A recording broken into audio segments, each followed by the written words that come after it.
복받는 비결이라는 제목으로 하나님 말씀 전하겠습니다. 지금으로부터 약 한 8년 전, 그러니까 2011년 3월 11일 2시 46분에 일본 동북부 지역에서 9.0의 대지진이 발생하게 되어지죠. 지진이 발생한 지 약 한 15분에서 20분 뒤에 이 바다에서부터 밀려오는 거대한 쓰나미가 동북부 지역을 쳐들어오기 시작했습니다. 그때 파도의 높이가 작게는 8m, 아주 심한 곳은 40m가 넘었다고 밝혀지고 있습니다. 뿐만 아니라 18m, 20m가 되어지는 파도들 때문에 우리가 잘 알고 있듯이 그 쓰나미에 희생당한 희생자의 숫자만 19,200명이 넘어섰고요. 그리고 거기에서 발생했던 이재민의 숫자만 하더라도 아마 수만 명이 넘는 사람들이 그렇게 이재민으로 부상당하고 또 가족들을 잃고 또 재산을 잃어버리는 그러한 비참한 어려움을 당하게 되었습니다. 경제적으로 따져보면 약 한 3천억 달러에 해당되어지는 천문학적인 피해액을 발생한 사건이라고 이야기할 수 있어요. 뿐만 아니라 지금도 아직도 해결되지 못한 문제가 있지요. 바로 원자력 발전소가 이 쓰나미 때문에 이제 이 원자력 발전소에 큰 피해를 입어서 아직도 복구가 되지 않고 그걸 복구하는데 아주 오랜 세월에 필요하다고 이야기하고 있고, 거기에서 나오는 방사능 오염 물질, 그 오염물 그런 것들 아직 처리를 못 해가지고 지금도 여간 고생스러운 게 아니라는 이야기를 듣습니다. 그런데 그 엄청난 재난 가운데에 피해를 입지 않았던 동북부 지역에 조그만 어촌 마을이 있어요. 그 마을의 이름이 후다이라는 마을인데요. 이 마을은 지금 약 한 2,000 몇백 명 정도 사는 작은 어촌 마을이에요. 그런데 이 어촌 마을은 다른 지역에 그렇게 엄청난 피해를 입는 동안 이 마을만큼은 큰 피해를 입지 않았다는 거예요. 그 마을 밖에 이제 배를 보기 위해서 배가 이게 메어져 있는지 보기 위해서 나갔던 주민 한 분만 희생되어지고 재산상의 인명의 피해는 하나도 없었다고 그렇게 알려져 있습니다. 이곳은 역사적으로 보면은 큰 쓰나미가 세 번에 걸쳐서 2011년까지 합치면 3번에 걸쳐서 이제 그 큰 쓰나미를 겪게 되었는데요. 1896년 그리고 1933년 그리고 2011년에 이러한 피해를 입었다고 합니다. 이 마을의 촌장의 이름이 그 와무라라는 촌장이신데 이분은 1909년 태생으로 알려져 있어요. 그런데 무려 40년 동안 이 마을의 촌장으로 계셨다고 합니다. 그러면서 이분이 1933년에 닥쳤던 큰 쓰나미를 겪었던 자기의 두 눈으로 직접 보았던 충격적인 경험이 있는 거예요. 그래서 그때 100명이 넘는 사람들이 죽어나가고 400명이 넘는 사람들이 부상당하고 그러면서 엄청난 재산상의 피해를 입었던 1933년의 그 재난의 경험 때문에 이분이 그 마을에 방파제를 세울 때도 5천억이 넘는 거의 한 6천억이 가까이 소요되어지는 예산이 집행되어져야 하고 그 마을에 방파제를 세워야 되는데 그 방파제를 세울 때 높이를 15.5m로 세운 거예요. 다른 지역은 10m 정도면 충분하다고 이렇게 다 세웠는데 이 촌장님이 끝까지 고집해가지고 15.5m나 되어지는 방파제를 세웠어요. 뿐만 아니라 그 마을에 흐르는 이 시내가 있는데 그 시내에도 이제 물을 갖다가 관리할 수 있는 이제 방파제 같은 것들을 세우게 되었는데 그때 한 350억 정도의 예산을 들여가지고 똑같은 높이 15.5m의 그러한 재난시설을 갖다가 준비해 놓았다는 거예요. 사람들은 다 비웃었습니다. 차라리 이 마을 전체를 갖다가 다른 마을로 이주시키는 게 비용이 더 적게 들겠다고 다들 조롱했어요. 그런데 이 촌장님은 자기가 겪었던 1933년에 겪었던 그 쓰나미의 그 피해를 두 눈으로 직접 보았기 때문에 이제 그 재난 언제 닥칠지 모르는 그 재난을 철저히 대비해야 된다라고 이야기해가지고 높이를 15.5m로 해서 그렇게 다 만들어놨다는 거예요. 이 촌장님은 1987년 4월에 퇴임하십니다. 이제 다 만들어 놓으시고 난 다음에 87년에 퇴임을 하시게 되었는데 퇴임을 하고 난 다음에도 동네 사람들로부터 그런 조롱을 많이 받으셨대요.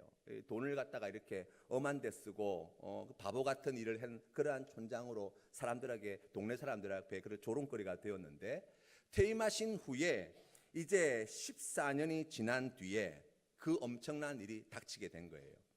이 촌장님은 1997년에 돌아가셨어요. 88세의 일기로 돌아가셨는데요. 돌아가시고 난 이후에 한참이 지나고 난 다음에 그러한 큰 재난이 닥쳐온 것이죠. 그 재난이 닥쳤을 때에 다른 지역들은 다 물에 이 쓰나미 때문에 다 망하고 19,000명이 넘는 사람들이 죽어나가고 30만 명이 넘는 이재민이 발생하고 3천억 달러가 넘는 그러한 큰 피해가 생길 때에 이 마을만큼은 이 촌장님 덕분에 아무런 피해도 입지 않았다는 거예요.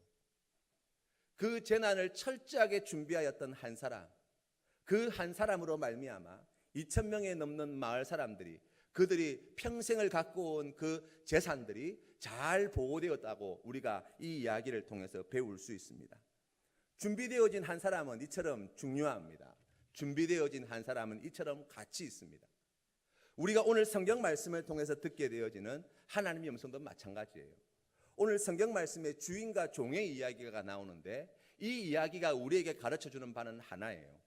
주인이 언제 들이닥칠지 모르는데 그 주인이 오는 그때가 언제인지 알지 못하지만 잘 준비하고 있는 종이 복이 있다는 거예요.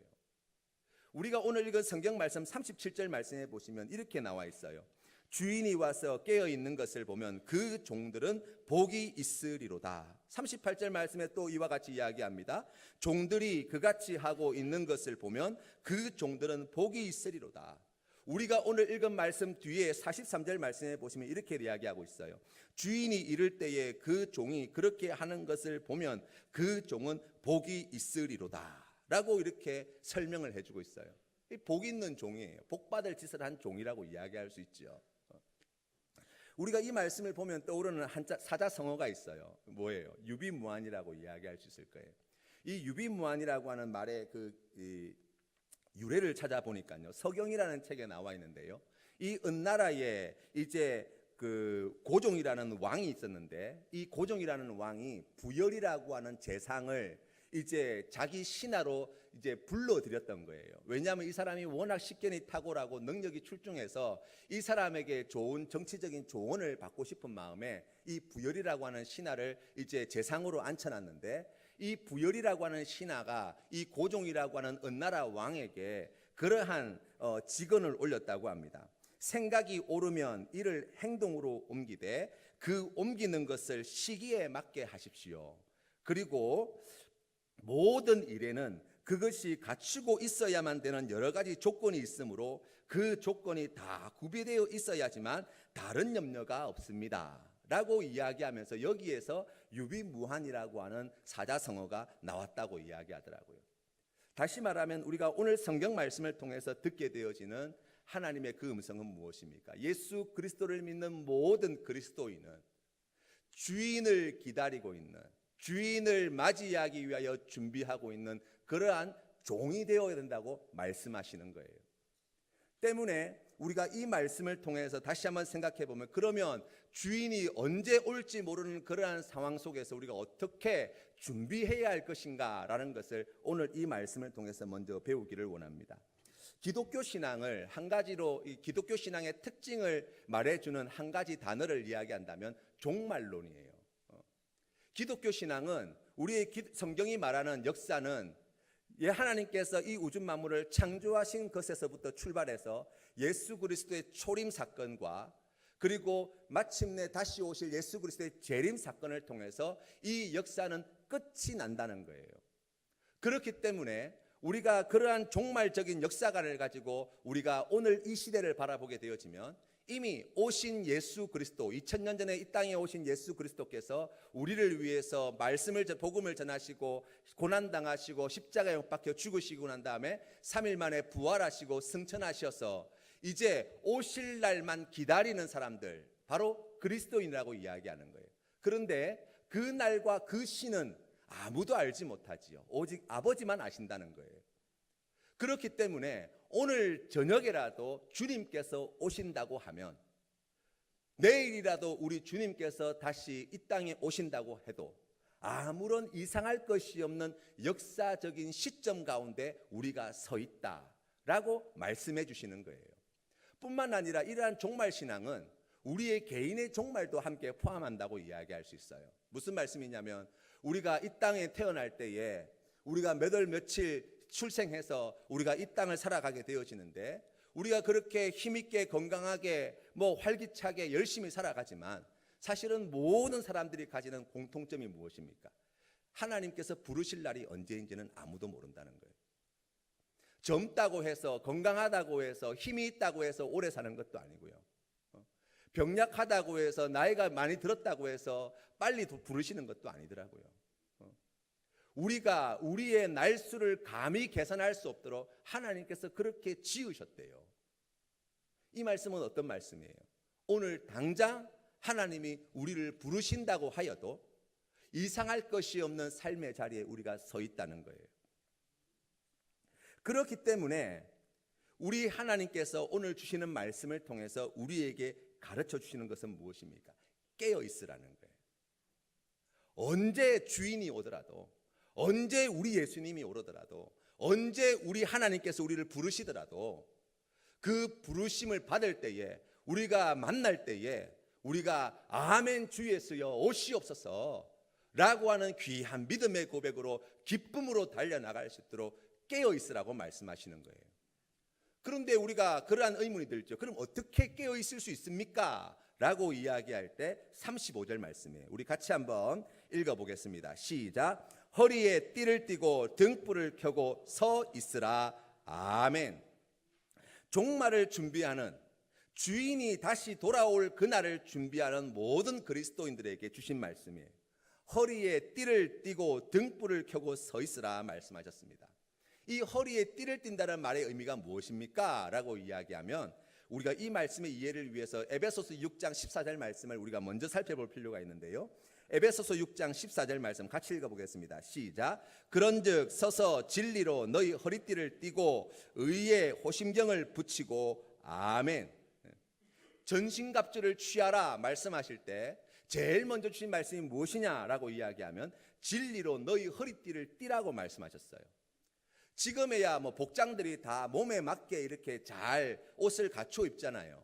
이 사이즈가 조금만 커도 불편해서 우리가 입지 못하고, 사이즈가 조금만 작아도 사실은 우리가 잘 안 입잖아요. 몸에 딱 맞는 옷을 자주 입어요. 그리고 활동하기에 매우 편안하게 지금은 다 그렇게 입습니다. 그런데 2000년 전 예수님께서 활동할 당시에 그 옷이라고 하는 것은 지금 우리가 생각하는 옷이 아니에요.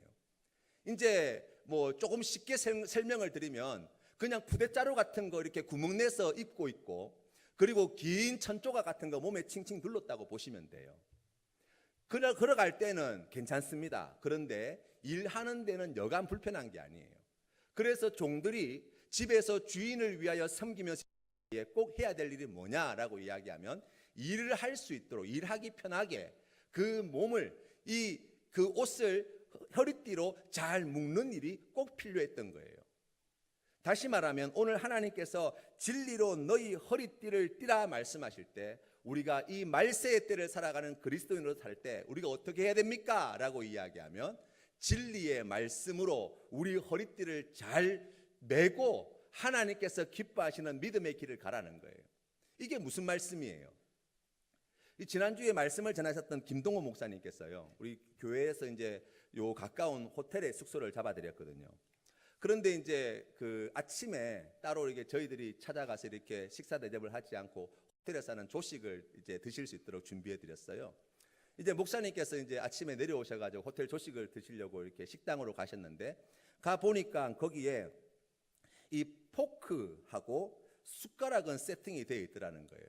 그런데 이제 음식을 준비해서 이제 하다 보니까 이게 썰어서 드시려고 하니까 칼이 없어가지고 이제 칼을 이제 직원한테 물으셨대요. 칼이 어딨냐고, 나이프가 어딨냐고 여쭤봤더니 직원이 저쪽에 이제 젓가락하고 같이 있는 나이프 있는 자리를 가르쳐 줬대요. 그래서 저쪽에 가면 있으니까 가져다 드시라고 이렇게 안내를 해주셨다는 거예요. 그런데 목사님께서 이제 드는 생각이, 그냥 갖다 주면 되지라는 생각에 그거 좀 갖다 주시면 안 되냐고 부탁을 드렸어요. 그런데 그 직원분이 이제 아마 그 회사의 규정이 그랬던 것 같아요. 손님이 직접 가서 가지고 와서 드셔야 됩니다 라고 이렇게 말씀을 드렸어요. 그런데 이 목사님 마음 가운데에 이게 불편하신 거예요. 아니 손님이 와가지고 그거 좀 가져다 달라 그러면 가져다 주면 되지, 굳이 그걸 또 안 가져다 주고 그러냐 싶어가지고 여간 송이상에 이 여간 불편한 게 아니어가지고 아침 식사를 제대로 못 하셨다 그러더라고요. 좀 죄송했어요. 그런데 이 목사님께서 하시는 말씀이 식사를 제대로 하지 못하고 나오는데 마음 가운데 하나님께서 그런 음성을 들려주시더라는 거예요. 예수님은 제자들의 발을 씻겨 주시면서 인자가 온 것은 섬김을 받으려 함이 아니라 섬기러 왔다고 말씀하셨는데, 그래서 우리의 섬김의 본이 되셨다고 말씀하셨는데, 우리는 섬김을 받는 것을 너무나 익숙하게 생각한다는 거예요. 그래서 가만히 생각해 보니까 그 아침의 사건이 기억이 나신 거지요. 내가 혹시 목사라고 섬김을 자꾸만 받는데 너무나 익숙해져 버린 것은 아닌가? 조금 나이가 들었다고 당연히 섬김을 받아야 한다고 생각하신 것은 아닌가? 조금 유명해졌다고 내가 좀 건방져진 것은 아닌가 하는 생각이 들더라는 거예요. 그러면서 이 목사님께서 이제 마음을 바꾸시게 된 것이죠. 좀 더 겸손하고 친절하고 남 잘 섬기는 삶을 연습하며 살아야 되겠구나. 아침에 그 일을 통해서 그 큰 깨달음을 얻게 되었다는 거예요. 그러면서 그 나이프를 가져다 주지 않은 그 식당 종업원이 그렇게 예뻐 보이더라는 거예요. 마음 같아서는 가서 팁이라도 좀 두둑하게 주고 오고 싶은 그런 마음이 생길 만큼 고마운 마음이 생겼다고 말씀하시더라고요. 사랑하는 성도 여러분, 말씀에 매여 있는 삶은 어떤 삶입니까? 실수가 없는 삶이 아니에요. 문제가 없는 삶이 아닙니다. 실족할 일이 없는 삶이 아니에요. 시험에 들지 않는 삶이 아니에요. 하지만 그러한 실패와 실수와 문제와 어려움들이 많이 있지만 그 모든 삶의 상황 속에서 우리가 무엇을 먼저 기억한다고요? 하나님의 말씀을 기억하는 거예요. 하나님께서 나에게 주시는 그 말씀을 가지고 비추어 보는 거예요. 그리고 그 말씀을 통해서 들려주시는 하나님의 음성을 듣는 거예요. 내가 하고 싶은 것, 내가 바라는 것, 내 욕심이 그러하다 할지라도 하나님의 말씀이 그렇게 말씀하신다면 제가 그 말씀을 따르겠습니다. 나를 고치겠습니다. 나를 바꾸겠습니다. 내 마음을 새롭게 먹겠습니다. 라고 나아가는 것, 바로 말씀에 매여 있는 삶의 자리라고 이야기할 수 있습니다. 두 번째로 오늘 성경 말씀에 보시면 등불을 들고 있었다고 이야기합니다. 우리가 이 등불을 들고 있다는 이야기를 우리가 누가복음의 말씀을 우리가 새벽 시간에 특세 시간에 우리 함께 살펴보았잖아요. 이 등불이라고 하는 것은 무엇이냐라고 이야기하면 바로 하나님의 말씀이라고 이야기했습니다. 왜 그렇습니까? 세상의 어두움을 밝히는 진리의 말씀이기 때문이에요. 우리가 한 치 앞도 내다보지 못하고 이러한 험악한 세상 가운데에 거대한 세상의 흐름 가운데에 우리가 길을 잃어버리기 쉬운데 바로 이 말씀은 하나님의 말씀은 그러한 어두운 세상 가운데 등불과 같이 하나님께서 기뻐하시는 뜻이 무엇인지 밝혀 보여주시고 하나님께서 미워하시는 것이 무엇인지 알게 해주시고 생명의 길, 복된 길이 어디에 있는지 우리에게 깨달아 가르쳐 주시고 우리가 그 말씀을 붙들고 나아가게 되어질 때 우리가 길 잃어버리지 아니하고 하나님께서 기뻐하시는 그 놀라운 구원의 은혜, 그 아름다운 천국 예수 그리스도 앞으로까지 나아가는 귀한 은혜와 능력의 말씀이 되어진다는 것을 우리가 함께 나누었어요. 그런데 그 말씀은 어떻게 한다고 이야기했습니까? 사람들이 그 등불을 접시로 덮어두거나 아래쪽에 놔두는 것이 아니라 등경 위에 둔다 그랬잖아요. 모든 사람들이 다 그 불빛 아래에 있도록 그 불빛을 볼 수 있도록 해야 한다고 말씀드렸잖아요. 어떻게 하면 그렇게 된다고 말씀드렸습니까?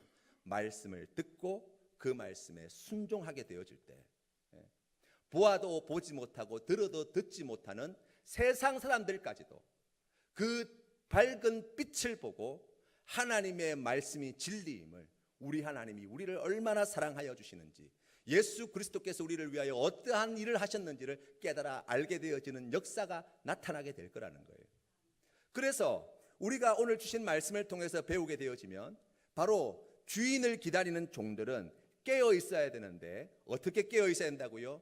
하나님의 말씀으로 매여서, 하나님의 말씀에 매여서 그 말씀으로 순종하며 나아감으로 말미암아 오늘 성경 말씀에 나와 있는 것처럼 허리를 동이고 등불을 들고 서 있는 것과 같이 그러한 믿음으로 나아가는 것, 바로 그것이 하나님께서 기뻐하시는 믿음의 자리라고 말씀합니다. 그런데 여러분 생각해 보세요. 그것 자체가 복인가? 여러분, 말씀대로 살아가는 것이 복입니까? 생각해 보면 복되다고 이야기할 수 있을지 몰라요. 그런데 그 말씀을 지키는 것, 내 뜻을 꺾고 내 욕심을 내려놓고 우리가 말씀에 순종하며 살아가는 것은 우리의 본성을 거스르는 일이라고 이야기할 수 있어요. 힘이 들지요. 그것이 십자가를 짐과 같이 때로는 우리에게 고통스럽기까지 합니다.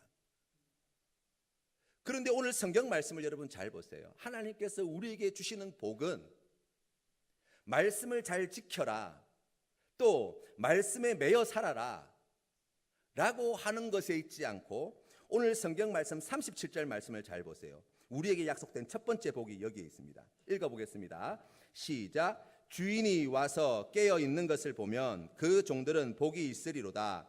내가 진실로 너희에게 이르노니 주인이 띠를 띠고 그 종들을 자리에 앉히고 나와 수종 들리라. 아멘. 우리 하나님께서 우리에게 주시고자 하시는 진짜 복이 여기에 있어요. 무엇입니까?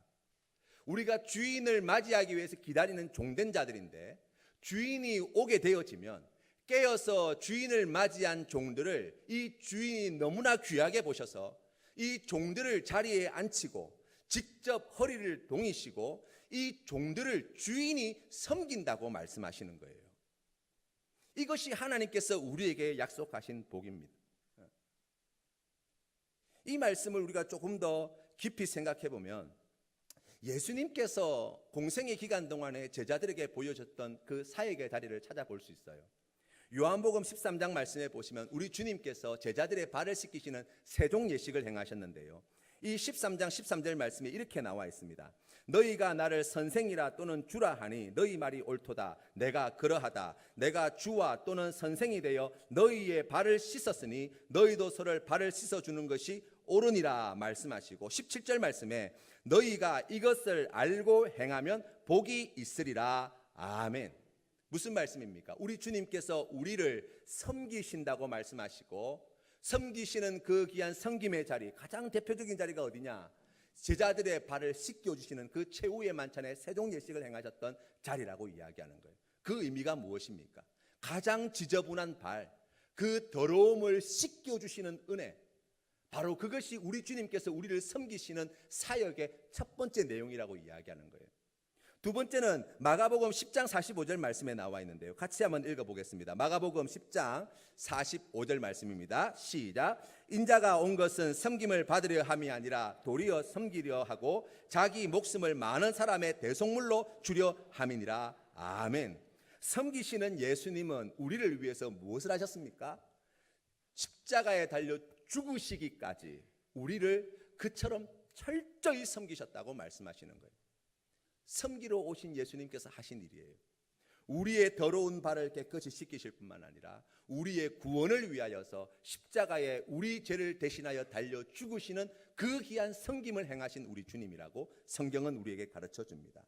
뿐만 아니라 요한복음 14장 말씀해 보시면 14장 1절 말씀부터 우리 함께 읽어보겠습니다. 시작. 너희는 마음에 근심하지 말라. 하나님을 믿으니 또 나를 믿으라. 내 아버지 집에 거할 곳이 많도다. 그렇지 않으면 너희에게 일렀으리라.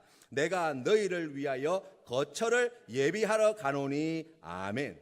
우리 주님께서 뭐 하신다고요? 부활 승천하신 우리 주님께서 하시는 일이 있어요.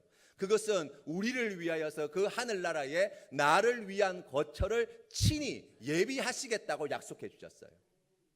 우리의 죄를 씻으실 뿐만 아니라 우리의 구원자가 되어주시고 우리를 위하여 천국에 거할 곳을 예비하시는 그 모든 일들을 섬기시는 주인 되신 우리 주님께서 행하신 일이라고 이야기할 수 있습니다.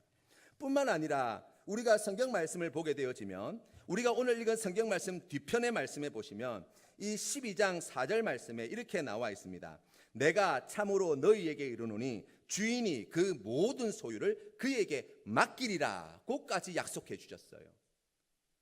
우리를 섬기시는 예수 그리스도께서 우리에게 행하시는 일이 뭐라고요? 주인이 가지고 있는 그 모든 것을 우리에게 주신대요. 예수 그리스도를 믿는 우리에게 하나님께서 약속하신 복이 무엇입니까? 라고 이야기하면 바로 오늘 성경 말씀에서 보게 되어진 것 같이 종된 우리 주님께서, 주인된 우리 주님께서 종인 우리를 종과 같이 섬기시는 은혜와 복, 이것과 비교할 수 없는 세상에 다른 복이 없다는 거예요. 왜 그렇습니까? 그 귀한 섬김으로 말미암아 우리의 더러움을 씻어주시고 우리를 구원하여 주시고 우리를 그 천국의 처소로 예비하여 주시고 우리를 위하여 그 아름다운 하늘나라를 상속하시는 은혜를 주시는 우리의 주인이 되어 주시기 때문이에요. 여러분, 우리가 사모해야 할 복이 여기에 있습니다. 우리가 정말 구해야 할 복이 여기에 있습니다. 세상에 많은 좋은 것들이 있지요. 부러운 것들이 있습니다. 그러나 주님께서 주시고자 하시는 이 복과 비교할 수 없는 복이 없어요. 우리 주님께서 주시고자 하시는 이 복과 비교할 수 있는 영광스러운 세상의 것이 없습니다.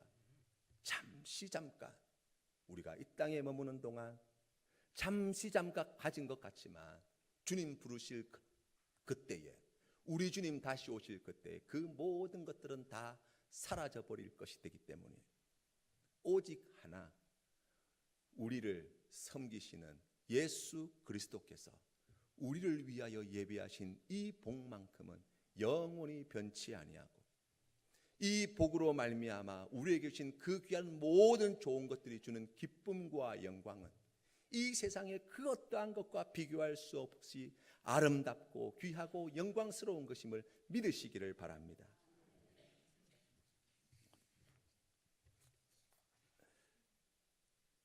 이것을 위하여서 우리 하나님께서 오늘 우리에게 말씀을 주신 거예요. 말씀의 메인자가 되어라. 그 말씀을 행함으로 살아내어라. 그리하면 이 귀한 모든 복을 받아 누리는 축복의 주인공이 될 것이다 약속해 주셨습니다.